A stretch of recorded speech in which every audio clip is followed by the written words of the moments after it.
Hey, what's up, everybody? Welcome back to the channel. I'm Brant Fowler, and this is Only Good Comics, and I'm ready to talk to you about only good comics. So let's talk about Immortal Thor, issue number 1 from Ewing and Martin Cóccolo. Now, this is a brand new era of Thor after um, a couple of long runs. Jason Aaron's epic run, Donny Cates handed off when things went crazy in his life, and then of course that story finished, and now we are launching a brand new version of Thor as Thor gets the immortal treatment, as it were. Al Ewing, of course, also behind Immortal Hulk, and that was a book that I was not a fan of. I could not get into it. It was the horror thing. It was just the kind of horror that I don't like, so I could never get into that book. And so I was really concerned about this one. I didn't think I was going to enjoy this one at all, and so I was really worried about it. But fortunately, I actually enjoyed this book. Obviously, I enjoyed it because I'm talking about it here on this channel, Only Good Comics. And so the way it kicks off is Thor is now lighthearted. Everything is better in his world. He's not brooding anymore. He's happy. Odin's not possessing his hammer. Mjolnir is reconstructed.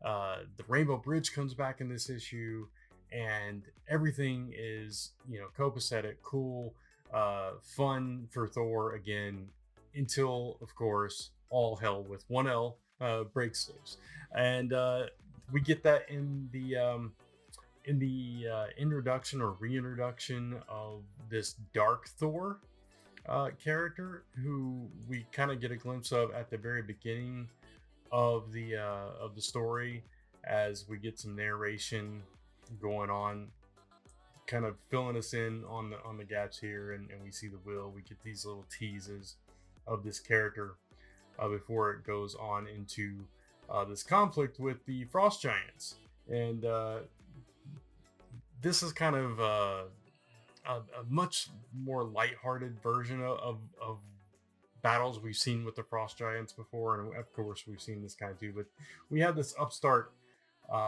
Frost Giant that has kind of taken control of the army of what is that? I can't remember the name of their realm, but whatever the name of that realm is, where they reign. Man, Jotunheim. I could not think. It was written right there on the page, but yeah. So Jotunheim, and Loki's nowhere in sight at this point, and the Warriors Four and Thor are taking it to. They're kind of laughing at the Frost Giants. They're like, "What are you guys gonna do, really?" And in comes Thor. This is a version of Thor that we have not seen in a really long time, where he's just all smiles, spinning the hammer in the classic costume, got his arm back, everything's good. And this is the Thor that I remember. This is the Thor that I read in other books, and this is the Thor that I kind of like. Just, fun Thor. This is the Thor in the movies, right? And so now we got this Thor back, and he comes in like the god of storms that he is, and just kind of takes it to the Frost Giants and takes them out very easily, and that's it. That's kind of your preview to this, but obviously that's not the whole story, as we go on to find out more about what is going on, and where Loki comes into this. And where Loki comes into this is he shows up, and he's like, "Yeah, I just kind of abdicated my throne. It's not really my thing," or he, not they, I should say, because Loki's in female form at this point. So they um, kind of just said, done with that whole Jotunheim thing. I'm not you. I'm the god of stories now, and that's what I do. And Loki proceeds to reconstruct the Rainbow Bridge out of thin air. Magic that shouldn't be possible, couldn't be possible. Amazes Thor. He doesn't know what's going on. Obviously, we get these little teases throughout this, kind of in expressions, beautifully done, of Loki kind of contemplating what they're doing at this point, and the games that they're playing. And there's this small little moment where Loki kind of says under their breath, basically, "I'm sorry." And it kind of has to be this way. So obviously there's something nefarious in the works here. This magic is not supposed to be something that Loki is wielding, but the Rainbow Bridge is back, and the first thing Thor wants to do, of course, is go visit Midgard, which is Earth, and kind of relive his glory days and have fun and visit the Earth people that he is so fond of, and that's part of his heritage, his origin, with his mother being Gaia, as we found out. So that's kind of where Thor is at this point. But behind the scenes, underneath it all, there are these forces that are working towards something, towards revenge, towards their version of justice. We still haven't seen this ultimate fallout for what's going to happen with Thor. And finally, we get that with this 11th realm, this unrealm thing. I forget what it's called, but it's like this secret realm of these dark versions of Thor and Gaia and Loki, and they have come back to claim what they feel is theirs, or to set something in motion. The wheel is turned, as that first preview page showed. And that's kind of where we leave things off with Thor, with this conflict now, with this dark Thor that is supposedly more powerful than him, can take control of the storms away from him.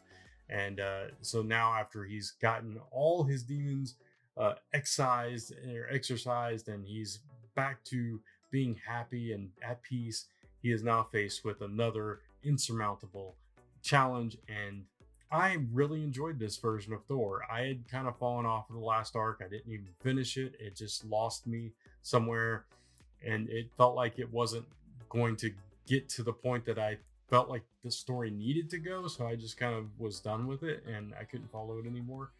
So I was looking for something different, but I didn't want it to go that horrific kind of weird thing that Immortal Hulk did. And I know a lot of people loved Immortal Hulk. I was not one of them. I'll be in the minority on that. That's fine.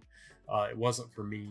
But this, which may not be for everyone either, and you all may love previous versions of Thor or other versions of Thor. This Thor, I can get behind. I enjoyed this story, and I'm looking forward to finding out more about these other versions of the Asgardians, and how their existence plays a part in the possible downfall of Thor and all of Asgard, maybe, or even the world. Who knows? I don't know what's going to happen, but I'm intrigued.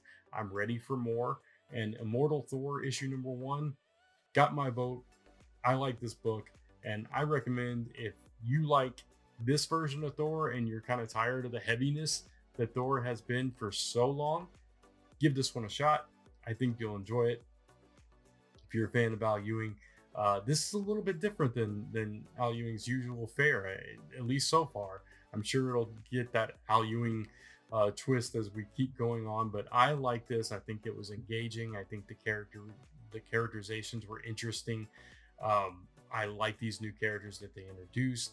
The subterfuge of Loki, even remorsefully so. It's just all the parts are there for the makings of a really good story, and I'm hoping that it delivers in the long run. So we'll see what happens with Immortal Thor, but those are my thoughts on Immortal Thor number 1. I'd love to hear your thoughts in the comments below. And of course, you can check out all the other videos on this channel. Hit that like and subscribe and that notification bell so you don't miss any of the content going up on this channel. And of course, you can follow me across social media at Only Good Comics. And you can find this YouTube channel just by going to onlygoodcomics.com. And just a heads up, I'm thinking about, once I get back on track with this series, the Let's Talk videos that I've been doing on Mondays, I'm thinking about adding a second series. It's not going to be every week, but it's going to be, it's kind of inspired by Mike Spider Slayer over on Comic Book Corner 2.0's Worthy Ones, where I'm going to do like a Friday first. So like number 1 issues that come out, I'm just going to do like 1 or 2 instead of like every single one that I read and make it a big video. I don't want to, copy his channel at all, my friend, my co-host, but I'm kind of inspired to do my own thing with that. And so I thought about, I almost did this last Friday, but I ran out of time to put it together. So I thought about, like, if there's a really cool new number 1 issue that comes out on a Wednesday or a Tuesday, and I have another book to talk about on that Monday, maybe I'll throw in a Friday first and do that on Friday. So look for those in the future. That is something that I'm going to roll out as I slowly add more content to this channel. So stick with me, bear with me, and hope you're enjoying the content that I've given you so far. Hope you enjoyed this video, and I look forward to seeing you in the next as we talk about only good comics. Until then, take care and keep reading.